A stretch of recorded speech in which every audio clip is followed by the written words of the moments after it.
What's going on, YouTube? This is Roger here, and I'm bringing you a review of the GHL Standalone Doser. I have the 3-pump model, but I'm sure all the characteristics will apply to the 4-pump model.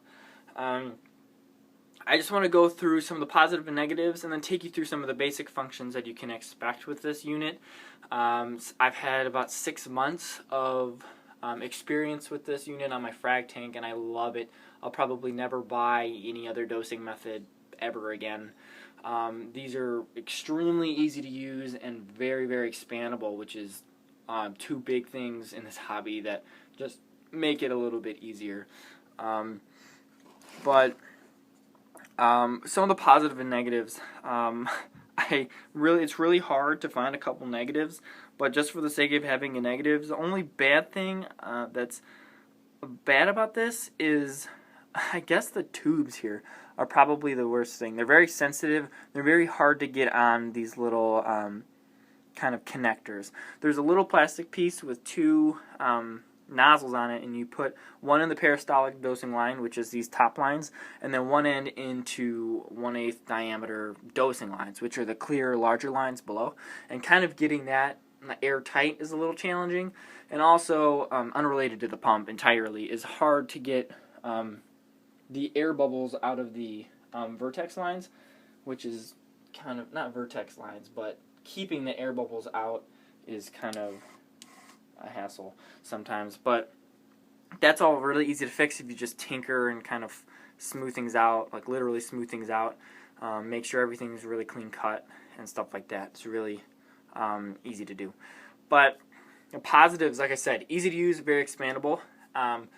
You can control this whole thing in 6 buttons, which is amazing. I know the Apex has a lot of buttons and a lot of things like that, but it's still very easy to use. This takes it one step farther, has a lot of features, but has very minimal buttons. It does a lot of it for you, which is amazing, which is why I went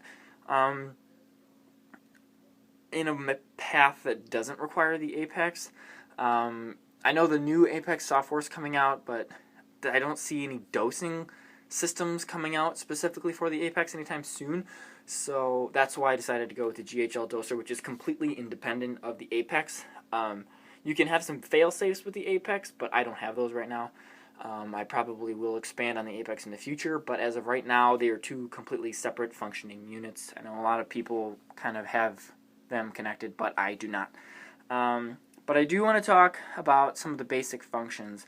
You can edit things such as time and date. You can create a dosing program that's unique to your system. You can calibrate it, which is pretty easy, and I'll go over that. I'm going to go over all of this in order. You can select your language. You can it'll show you info, software version, the product, and the vendor, and give you a number and a website.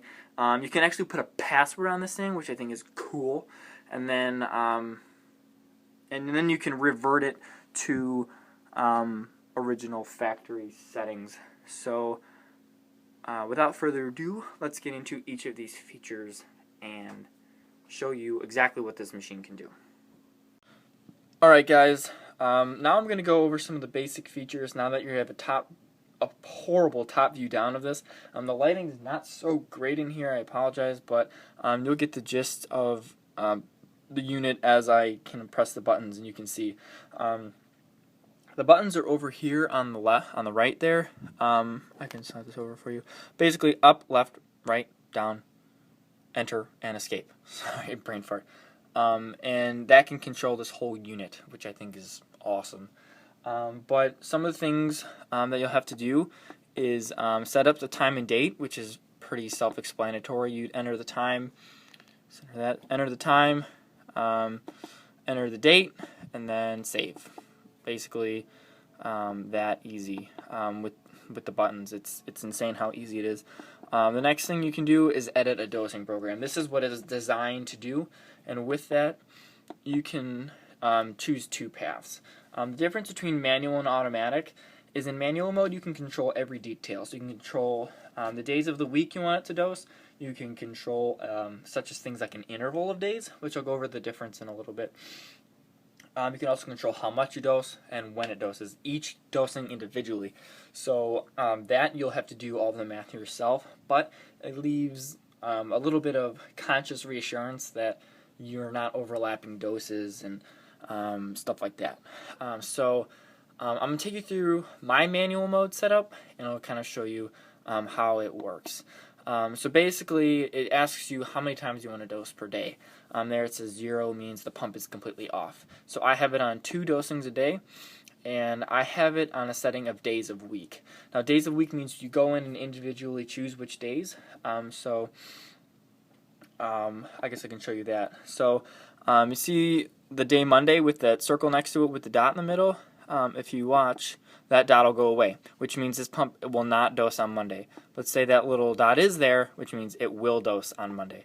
And then you go through the days and you enter the days you want it to dose. As you can see, I have it dosing every single day.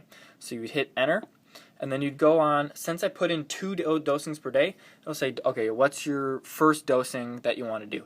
And I said I wanted to turn on at midnight and 1 minute. Purely because I don't like the look of 0000. Makes it look like it's off. So I put on 1 midnight, a clock, 1 minute, and then I hit enter. I put how much I want to dose in that specific interval, and then I hit enter, and then it'll ask me about my second dosing. I want it to turn on at noon, and I also want to dose 10 milliliters. I hit enter, and then I save. Basically, it's that easy. Now, like I said, there's 2 different paths. You can take the manual path, which is what I did, and you can take the automatic path. But before I get into the automatic path, I'm going to talk a little bit about interval of days versus days of the week. So like I showed you, I have it on days of the week, which means I go in and individually check the days. Interval of days is a little bit different. It works as kind of like a counter. So it'll go, okay, I want it to dose on 1 and 3. So it'll dose on day 1, and then it'll count 2 days, kind of, and then it'll dose on 3. And then it'll count 2 days, and then it'll dose on 1. So it's kind of like, it's not really keeping track of the day of the week. It's kind of keeping track of 24 hours, and then it'll set, and it's like, and it'll count that as 1, and then it'll count another 24 hours, count that as 2, and that'll be an interval of days. So I'm not a big fan of interval of days. I just like going in and individually choosing the days. Also keeps things a little bit stable in terms of daily usage by coral and other bacteria and algae and stuff in your tank. So I'm a big fan of days of the week. But now I want to talk a little bit about automatic mode. Automatic mode is kind of a set and forget. I had it in automatic mode for a while, but I didn't know when exactly the pump was going to turn on. I didn't know how good the pump would be at splitting it apart in doses. So what I did was I changed over to manual mode. But I'm going to go into automatic mode. It has its uses, I guess, kind of just a set and forget. If you're not confident in doing all the math and time yourself. Automatic mode, I'm not going to go through it because I don't want to mess up my settings. I guess I could try. But you basically go into there, go into that automatic setting, and then you'd click how much you want to dose in the tank, and then total, like per day, and then how many times you want that split up. So you'd go in there and say, I want to dose 200 milliliters. You'd say, but I want it split up 4 times. It'll do the math for you and dose that much for your tank. It'll also prevent the pumps from running in similar times. So it'll space it out, but there's kind of rules for dosing. Things shouldn't be dosed close together, such as calcium alkalinity. You get precipitation issues. So that's one thing that I can't really account for, especially if you're dosing frequently, more than 3 times a day. You can get precipitation issues. So that's why I go to the manual mode, because I know exactly when things are going to space out, and it's really easy to change things if you're running into a precipitation problem. So the next thing I'll talk about is the calibration. That's its own button here. On the third one here is calibrate.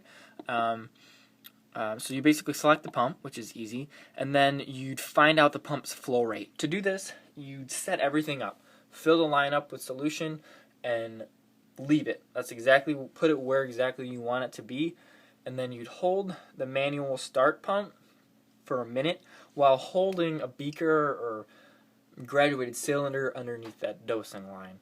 And then once that minute's up, you'd let go of the button and measure the amount of fluid in the measuring device, whatever it is.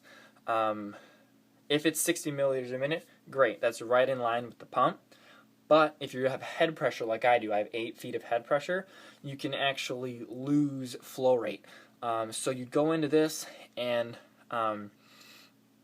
enter the amount that comes in per minute. So default would be 60 milliliters per minute, like I kind of said. That would be horizontal, no drop or no vertical head pressure, and that's an ideal scenario. Like my frag tank is pretty good.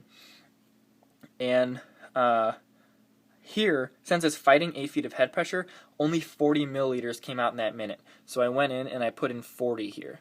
So now what that does is it tells the pump that instead of dosing 60 milliliters in a minute, it needs to dose 60 milliliters in a minute and 20 whatever seconds. So it's not going to make the pump go any faster in that minute. It's just going to make it run a little bit longer. But it'll still have the same effect. So if I wanted to dose 60 milliliters with no head pressure, I would have a minute. But in this, since I have head pressure, it would be a minute and 20 seconds or whatever, and I'll have the same amount of fluid. So it's just kind of accounting for gravity since it has to fight for gravity. The next thing you can do is change the language. I haven't really gone through all the languages, but you can English, Spanish, French, German. Very versatile, I guess. When it comes in German, so that was kind of fun to change. I had to look in the manual and see which button it was, and it was the 4th button, so to count, and then I had to look for the English word. That's not that bad, but it comes in German, so that's the warning. The next setting is, after the language, is info and support. This basically gives you the software version, the date of its manufacturing, a website here, and company name, and then it's a website. So basically just gives you a little bit of tidbit of information, but everything and in more detail can be found in the manual that comes with it. The next thing, which I think is super cool, is the personal ID number. This is basically a password for your doser, so if you have guests or kind of trolls that you may potentially live with, and you do something that upsets them, they try and, or just for fun, try to mess with the doser, you can actually put a password on it so nobody can change it. I know that's good for anyone with kids. I've read some pretty bad horror stories of, kids messing with dosing pumps or like throwing pennies in tanks. It's awful, and this is one layer of protection that can, when abused or manipulated by others, can really damage a system. So the fact that they put the setting on here is pretty amazing. So this is a big plus in my opinion. I think that's really it. The next one is the default settings. This basically is just a company reset. It'll set everything back to 0. It'll turn all the calibrations off. It'll just wipe it out. So if you ever just don't want to go through and hit 0, 0, 0, 0, 0, 0, 0, you can just boom, reset it. So I really think that's all I have. Other than the fact that you can upgrade it. I can't do that on camera for you guys, but I really, really recommend this unit. If I had to give it a rating out of 10, I'd probably give it a 9.999. I mean, it's really hard to find a bad thing about it. Like, I can't say it's 100% because everything has its risks, but, reef keeping is full of risks. Heaters can fail, lights can turn off, and return pumps can die, and skimmers can, foam and overflow, and tanks can break. Frag tank, meh.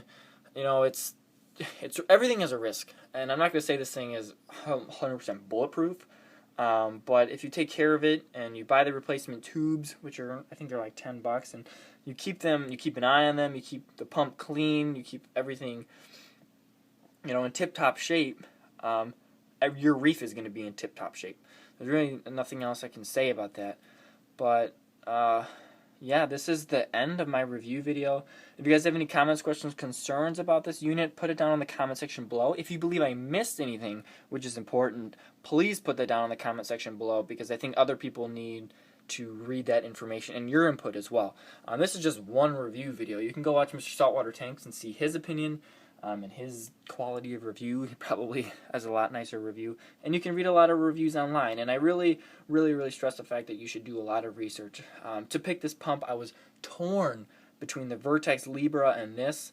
But some of the reviews on the Vertex Libra of the second pump getting stuck, and just, I don't know. I mean, the unit's very nice and is very reliable. It's just, a couple bad reviews can really sway you towards one or the other. There's other dosing pumps available. I know people have good luck with the Bubble Magnus.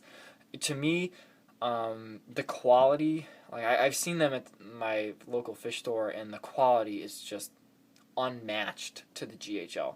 So with that being said, I'm not going to put down any other company or anything like that, but all I'm going to say is this system is awesome. It really is. And if you guys have a chance to mess around with one or kind of, tweak, do it, and you will love it. I mean, that's really all I have to say about it. But like I said, if you have anything that you believe I missed, make sure you put it down in the comment section below. And if you have any questions about this, you can either private message me or leave it down in the comment section below as well. So I hope you guys learned a little bit about the GHL doser. I know it was kind of all over the place, and I didn't really have a lot of cons for this system. But this pump is truly an awesome piece of equipment. And I would recommend it to anyone looking for the balling method, which is basically this method of dosing. So, yeah, I think this is it for the video. Thanks for watching, guys, and I will see you in the next one, hopefully soon. Thanks for watching. Bye.